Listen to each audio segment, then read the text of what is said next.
As we sit down and film this, tomorrow marks 1 year of van life for us. Mm-hmm.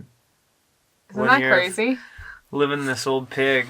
Living in this big old thing. And for our 1 year anniversary of van life, I had an idea to sit down and kind of just talk about the last year, like what we've learned, some of like our funny moments, and like play some clips and kind of reminisce on the past year. Yeah. I had a few ideas on how to do it. At first I was like, let's prepare some notes separately and then do it together, but we haven't really had time to do that. So I just like wrote down a series of questions that I was going to kind of interview you on. But then I did that the other night and I don't remember what the questions were either. It was after a pretty interesting camping weekend with some friends. Let's go through these questions together and talk about our 1 year van life anniversary. Can I put my feet here or something? Why? What are you going to crawl all over me? That's how you sleep too. I feel all crunched up. I'm the one that's going to feel crunched up.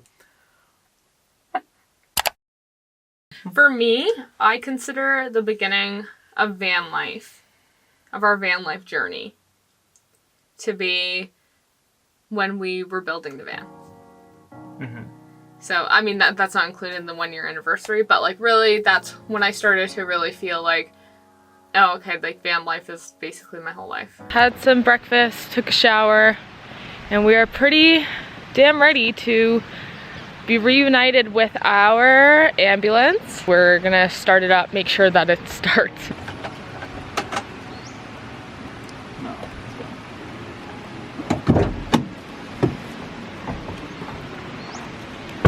I guess we'll just start with like, what were some memorable moments for you when building the van? My dad coming in and saying, "Mr. Manager." Oh my god, yes. That's like the main, whenever I think about building the van, that's like the main thing that I remember. I don't think we ever got any footage of this, but my dad, when we were building the van, every day he would get off work. We quit our jobs, like saved up enough money, quit our jobs to just like build the van full time. So whenever my dad would get home from work around like 5 or 6 or something, he would always come and like open up, or well, the door would already be open because it's so hot. It was during the summer, and I'd be like working on the corner of the van or something, like doing something, and I always noticed because I'd smell his cigarette. He'd come in with a cigarette lit, he'd look around, and I'd look over and I'd go, "Oh Jesus," and he'd be like, "So, what'd you get done today?" Disconnect this. Okay, so we're gonna have to. You can relocate it. Yeah. If you had to, but I wouldn't take this off right away. Every time. Every single day. I was like, oh, like I did this and this. Like, what do you, my manager? Like, so we started calling him Mr. Manager. Like from Arrested Development. Yeah. That's what he would always come in and like bug us. But he was such a typical... He's a truck driver. Yeah, that's what he's done his whole life. That's what his dad did. So you get up early and you get to work, and that's what you do. So even if he didn't give a shit about our ambulance, which I think he ended up thinking it was pretty cool in the end. Yeah, I think he was surprised that I knew how to build it. But the whole unit can come out. If we got back up in there, pulled those wires forward, and then we just... Oh, that built. Yeah.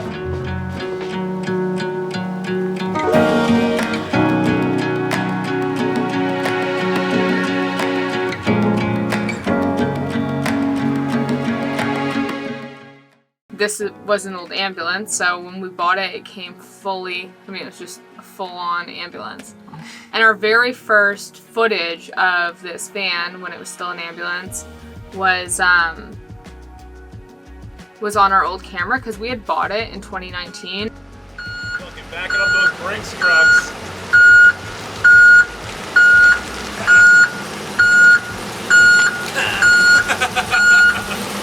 Realized we were in for a way bigger project than we expect. Like, we just didn't have enough money, really, to do the whole project. And then so we went to Ontario and saved up a bunch. Like, we saved up every single penny of our money to actually do it. And in that time, before we came back to actually like start the vlog series and everything, I bought a new camera.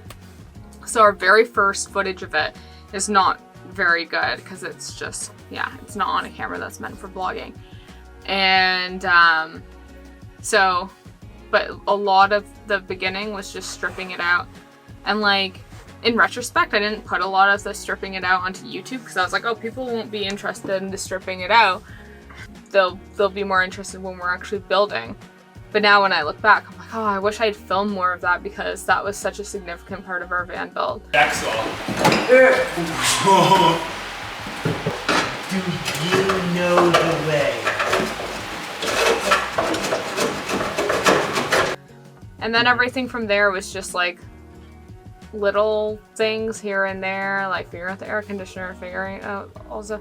By the time we put in like the cedar paneling, that to me was like, holy shit, it's gonna be like a tiny little home. Yeah. But yeah, looking pretty covered. And it's ready for some stain, I would say. I think so. But that will be tomorrow because it is nearly 7:30 and the hockey game is on very soon. Mm-hmm.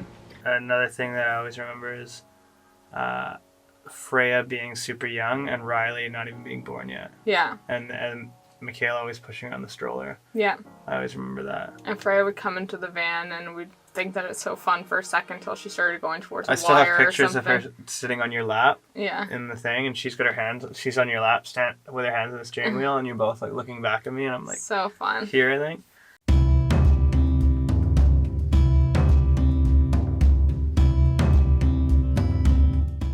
What was the hardest part of the van build for you? The hardest part? Yeah, like of the whole process of building a tiny home out of an ambulance.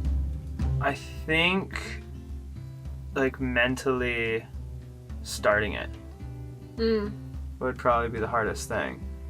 Because you're just like, what am I gonna do? Like, how am I gonna... Feels like such a big project. Yeah, especially because I'm, like, I've worked in construction. Oh, I mean, I'm currently in construction, but, you know, I'm familiar with tools and projects and getting things done.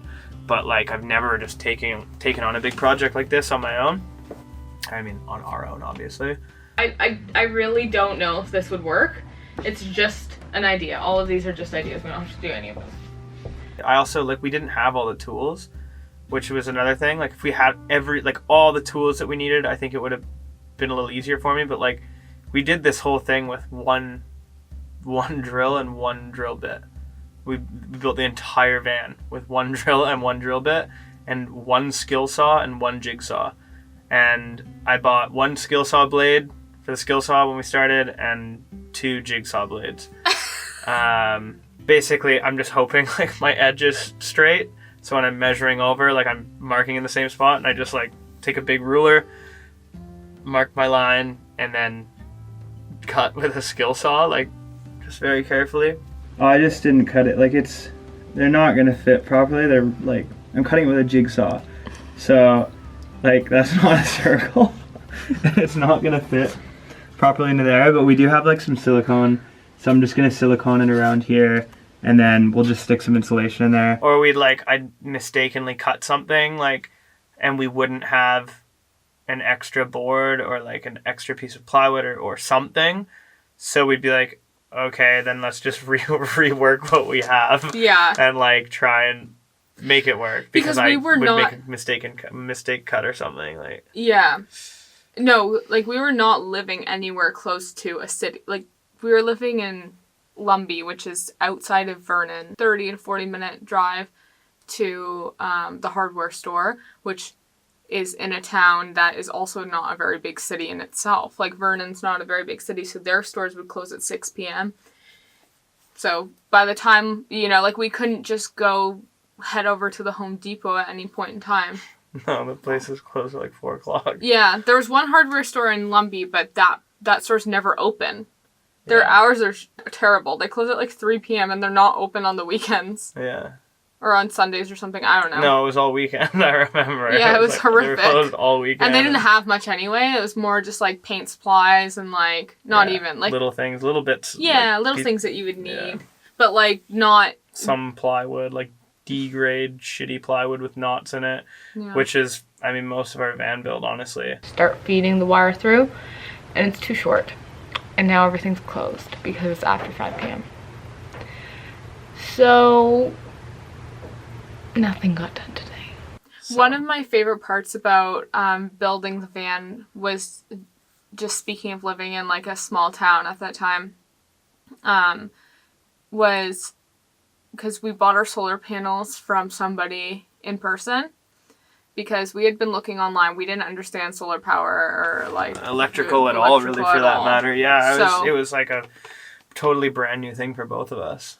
So we had gotten to the point where I was just like, hey, I don't at all want to be researching this online anymore. It's getting more confusing the more words that I'm reading about the inverter and this much wattage and these amp hours. I'm like, I don't fucking understand this. I wonder if there's anyone in town. We're just confused. Okay, this looks like the storefront. Stoves, solar, fireplaces, and more! Woo! Calm down, Spaz.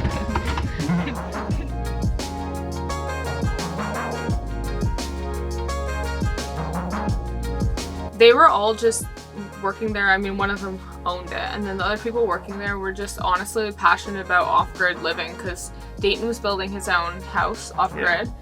I'll plug his Instagram. He was building a home off-grid. He was super interesting and very helpful and just really patient and nice. One of the highlights for me was definitely meeting that crew of people, and then after that, you know, same thing, didn't know where to get the cedar from, didn't know what to ask for. And they ended up sending us to a lumber yard just on the other side of the town. Yeah, so the solar, I guess that's the cool thing about where we're living right now, here in Lumby. We went to get our solar panels. We found a little store in Lumby, and the guy was able to refer us to this like lumber mill that's like 10 minutes up the road. That's like, I don't know, I wouldn't think anybody would think to come here. You would never know, so this is what it looks like from It's just like a mill, yeah, like a lumber mill. So yeah, he referred us up here, so we came up, and the guy has the exact siding that we want. It was really nice like being able to go and support like brick and mortar businesses, especially during the pandemic. Like to just go and talk to people. It was so refreshing to just go, like last year, just being able to go and stop by and order the cedar, and they were all invested in the van too. It was just really fun. How did you feel when the van build was complete, like when we were done? When we were complete the van build? Yeah. I think I was satisfied. Like, it happened really fast when we finished it. I feel like it was, you know, after we got like the cedar up, I was like, okay, like that's painted. It's like, okay, that's done. Like now we just have to build like the structures, like the furniture and stuff. And then once we started on that, like I was like, oh, like that, you know, we're only halfway to being finished. And then, but like we were like more than 3/4 of the way at that point. It came up, like it was really fast, and all of a sudden it was like we were like done. It was, yeah, it happened so fast. So that was unexpected, I think. I was surprised at how fast we were. Like, I was like, Jesus, like we're gonna be done this in like tomorrow. We spent the entire summer working on this van, and now that summer's done, we want the van to be done too. It did feel real. Like I think that we had imagined the moment so many times. Yeah. And it did go that way. It went exactly how I imagined it. We were driving away, we had all of our stuff in the back, we had our tiny home in the back, and we said bye, and we were off to the world. And then we'll go get it insured, get our plates, and then we can start our journey, our van life journey. Yeah! I felt like it wasn't real. It even took me a few months to feel like I was even like a van lifer. Mm-hmm. Like I felt like an imposter. Mm-hmm. But we weren't, and we aren't, because we built a van and had the van, and we were living in a van full time. Yeah. It just feels so weird at first. Like you just don't feel like you really know what you're doing, but you just live in it. It's nothing different than moving into a new apartment and getting used to things. It's just such a tight-knit community of people, I think, and that's why it feels like, oh, like, ooh, like they gonna accept me? Like, are they gonna think that I'm like one of them or whatever? because people are so tight-knit about it, but everyone that we've met is obviously really like accepting and nice. Not that we've met a lot of people really, but... Hi, I'm Rachel and this is Nick, and behind us is a retired ambulance that we spent all summer converting into our very own off-grid tiny homes. Right after we had completed the van, we had gone on our maiden voyage, and we went to Soyuz, Penticton, and Summerland. How was our maiden voyage different than you originally expected? Or did it go exactly how you originally anticipated? Yeah, I mean, I don't think it was necessarily any different than I expected. I was just so excited to like be in the van like we had envisioned for so long and worked so hard on, so I was just so excited to like be in it and sleep in it every night. And yeah, that was really exciting for me. It's a bit of an adjustment, like mentally. I have to like, I'm just getting used to waking up and we do this stuff in the morning and... We decided we'd try some wild camping. Wild camping? Well, as opposed to like registered camping. Yeah. I know that just sounds funny. So there was that. For me also, like for some reason, because after we realized the induction stove wouldn't work with our inverter, and I had to accept our fate that we would have to start cooking on propane like all the time, I had really like made it worse in my head that we had to cook on like a camping stove. I was like, oh, it's gonna be so hard, like I'm never gonna want to cook. And I mean, you guys know obviously since watching our vlogs, like I cook all of it every day. I love cooking. Cooking's still like my like... You were also very afraid of propane, which I mean a lot of people are. I still don't like having a lot of propane in the van, or like we don't usually. Or near like crash points. Like I wouldn't keep it like at the back of the van or something. But now mostly I use butane. Also getting like a carbon monoxide reader. As soon as we got that, I was like, oh, okay. The exhaust pipe was still attached. It is. Great. Doing well. So we're basically trying to find this spot, which apparently you can camp overnight at, but it's down this very bumpy, steep road, and we're not exactly sure if we're gonna be able to make it up, but we figured that we'd try anyway, because why not? Can you hear that? That's the shower bag going like swishing around. The original plan for last wintertime was to be out in Vancouver Island, on Vancouver Island, and to just spend the winter there. Spend the winter there. In Tofino. In Tofino, yeah. We wanted to stay up there in the van. We kind of had this, like I'm sure many people do, especially people from the East Coast. I just want to get like a job at, the taco truck or a surf shop and just like drop everything. Like never, like I don't have to think about it. Like, and I think that was kind of our idea, like, van life, surfing, like Tofino, like if you've been to the island, you know what it's like there. And we have videos, not from Tofino. I mean, I still want to do that. It sounds so fun. Yeah, for sure. And I definitely do as well. Unfortunately, it got cut short. We were slowly making our way. We were in Victoria for a bit, where we visited some really good friends, and then went to Souk, which was beautiful. That was when that was after we had bought the drone, and like we were like, yo, like this we were like, this vlog is like stepping it up, like this is like next level. And it was like, like the shots we were getting, we saw whales, like we were like, okay, like this is like this is like a step in the right direction. This is what we're supposed to be doing.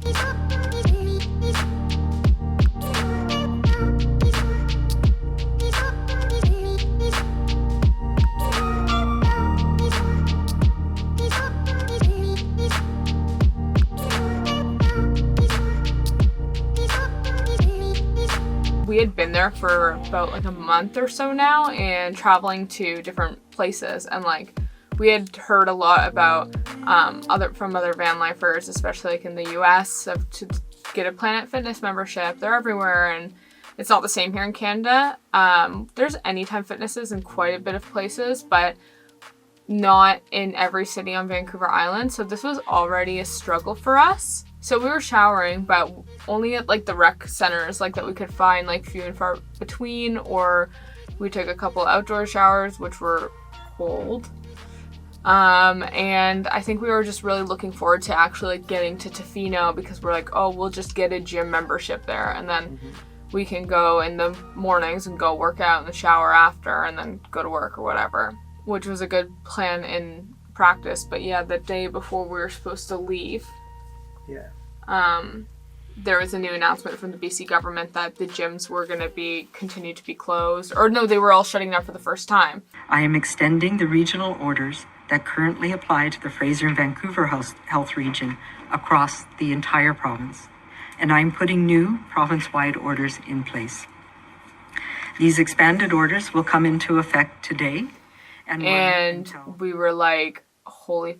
So yeah, we started calling around to gyms. Yeah, and this was like the first kind of like, like second lockdown, not including the very first time. But like this is when everything was just like boom, like back to state, like phase 1. It was like the most intense it had been since the very beginning. We were also worried, like my main concern that I was telling Rachel, because she was like, well, why don't we just go? But my main concern was, okay, if everything's shutting down like this, like what if they shut down the ferries? I think we had a pretty good time in Souk. We really enjoyed seeing all the wildlife. We were lucky enough to see whales and sea lions and seals. And otters. And otters as well, and deer. Did you see deer? I saw the deer though. Yeah, no, I did not. Yeah, on the side of the road, that's right. But when I think about it, it just feels like, we just got cut short. But we still have to go back, you know?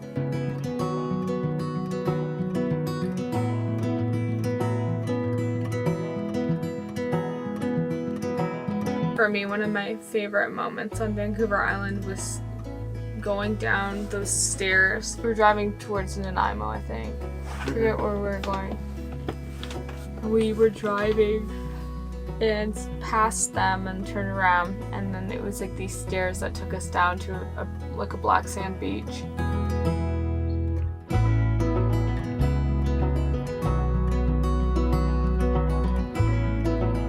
I felt like I was in Tofino in that place, because that place just kind of reminded me of Tofino, and I was like, kind of feels like we made it to Tofino. But yeah, for me, going back to Vancouver Island and making it to Tofino also feels like unfinished business for sure.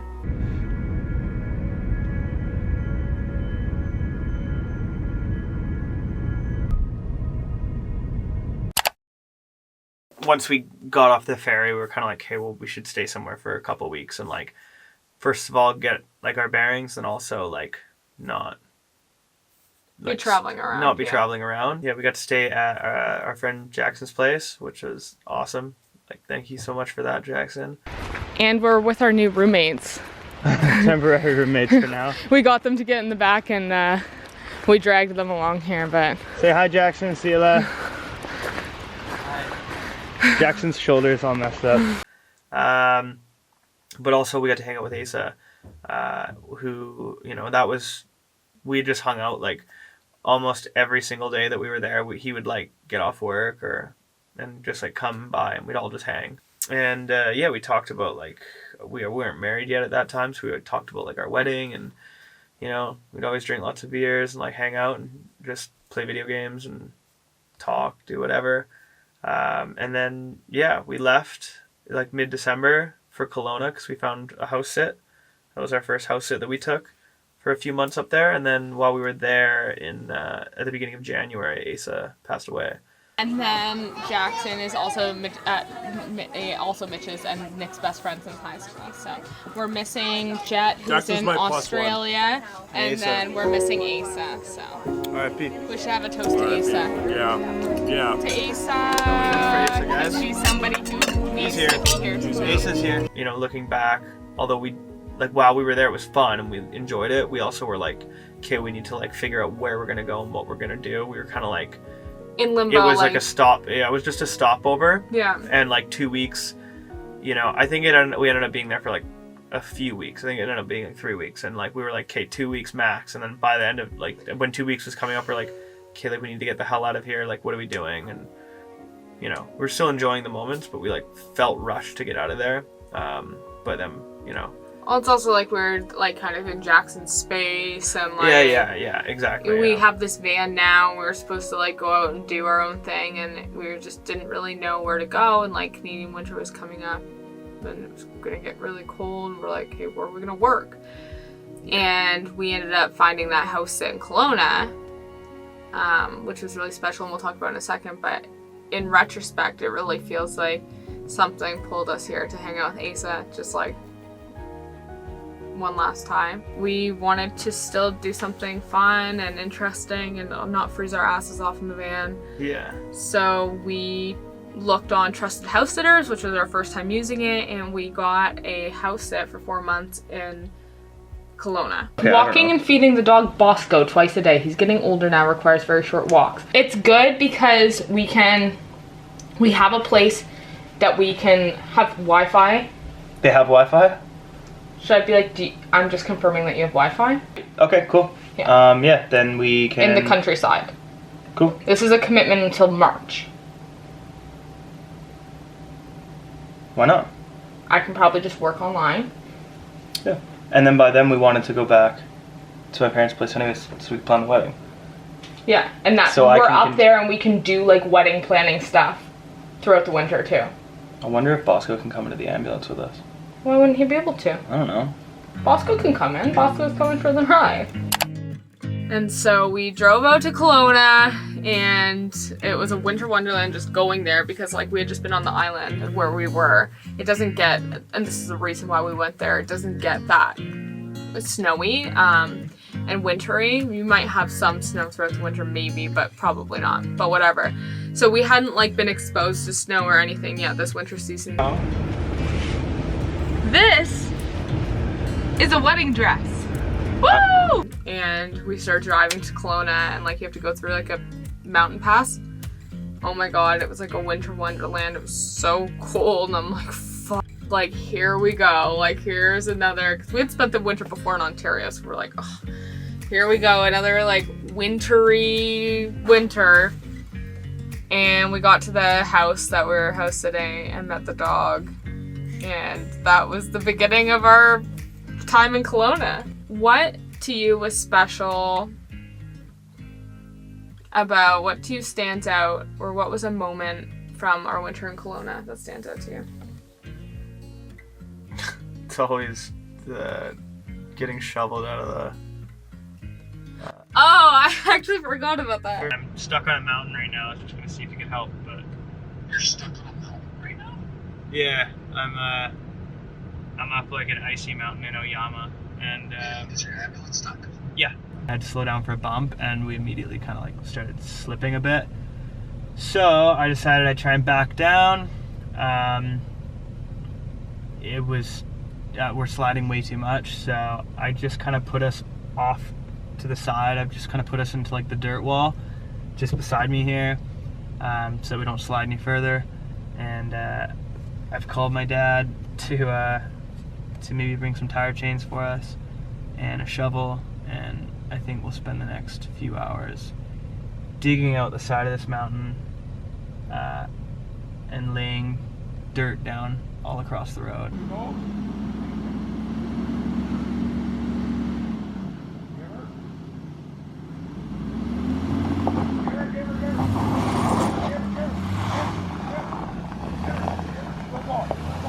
A lot of these, memories, and for me now, because I think about like my dad and like, Asa so much, I associate a lot of those most recent memories that I had with them, like the last memories that I had with them, with that kind of stuff. So a lot of my memories now are pretty flooded with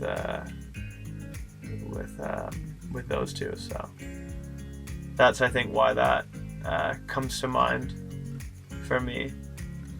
And then we also got stuck in Penticton. We are stuck as hell! It's like the moment of shame. We had to get a tow truck to come and... That was an interesting ka-ching on the credit card, that was for sure. like such a pain. Those guys were nice too. But yeah. Still recovering from that one. Yeah, that's what a lot of winter in the van up there. That's all I really think of. Getting stuck. I think about the time that we went tobogganing. I forgot we did It that. was so much fun.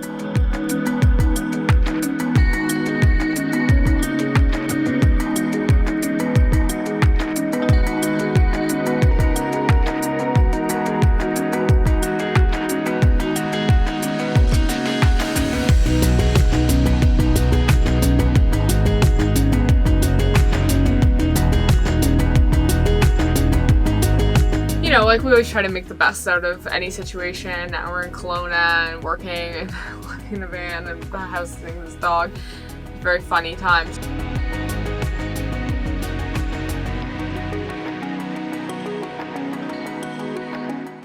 What was special to you about being in Kelowna?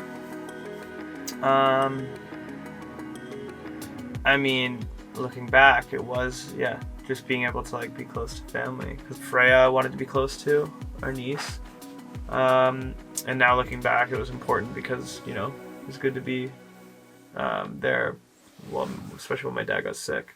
Yeah, I think that was, again, like, it's just weird how the world, like, we had such big plans to go, I mean, obviously to, like, Mexico, and then it was, like, through the U.S., and then it was, like, to Fino, and then the world just kept bringing us closer to our friends and family. Yeah. But that was such a, I think that was, like, a big eye-opening thing for me, because before, travel really meant, like, going all overseas, and to travel meant sacrificing, you know, not seeing your family or like whatever, not seeing them as often, having to make time for FaceTime and all of that, which is also still true. Mm-hmm. But I think for me, I was like, oh, with living in a van, you can just go there. You can go there anytime. I mean, given you're not working, like we work, so we everything revolved around our work schedules, and it's like, okay, well, we can get the same day off. But if we were to be working just remotely and like not at brick and mortar jobs, yeah, like you can just drive anywhere, and then you don't need to use a guest room. You don't need to, like really you don't have to pack. You don't have to make a lot of plans. Like you can just kind of go and show up and be there for people. And so I felt that way definitely about being close to family during those hard times, and also even like being able to go and spend a little bit more time in Lillooet for the funeral and all of that as well. Mm-hmm. Yeah. So let's switch gears and talk about what did you learn? So Kelowna was definitely the first city where we learned really how to like city park and be like as stealth as possible. Yeah, which is a really nice city to do it. Yeah. Especially in the summertime. Yeah, what do you think that you learned most about being like stealth and like city van life, and what the difference is really between that and like off-grid van life like we were doing in Vancouver Island? I mean, in Kelowna, I feel like it wasn't as crazy as I thought it was gonna be. Like, I was like worried that it was gonna be like scary or something. Like we'd park somewhere and it was like okay, shh, like don't make noise. I would just go to bed. Like, Yeah. But like in reality, you know, we'd pull up and like we'd still be quiet, obviously, and like we'd keep our doors shut. We'd like keep things over the windows so people couldn't see them. But like we'd be in here, like we'd be watching movies and like drinking wine and like. So it wasn't like, it was pretty chill. It felt like just being at home. It felt like being at home, yeah. I was like, oh, sick. Like, okay, you know, I'd get off work, I'd be like, let's go to the skate park for a bit, and then, all right, let's go to the gym, shower, whatever, and then where are we gonna park for the night? And we go park, and then set up. And we got on a good little rotation in Kelowna. We were really like, I felt like it was, I mean, we knew how to do van life in Kelowna like the back of my hand. It was like second nature to me. It was also good with the jobs that we had. Like it worked out really well.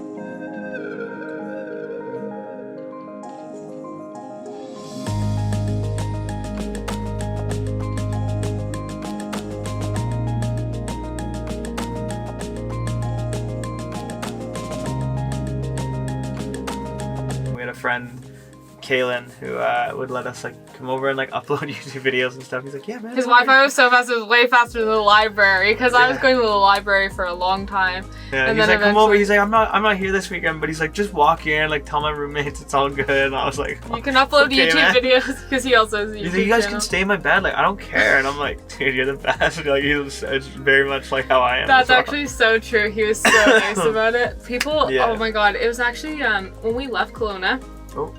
Oh shoot.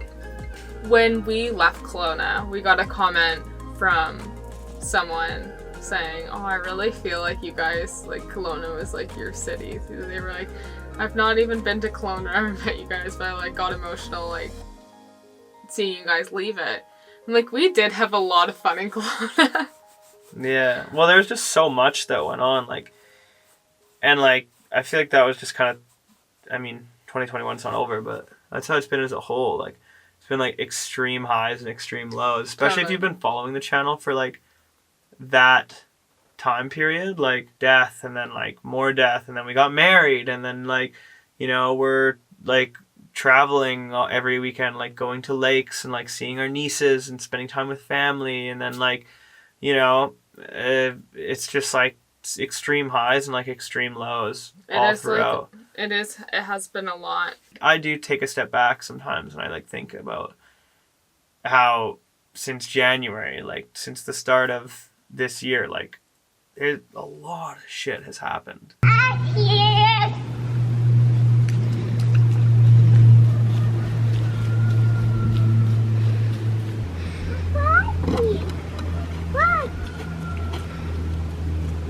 So I'm cleaning out the back side of our van, the garage basically under our bed, so that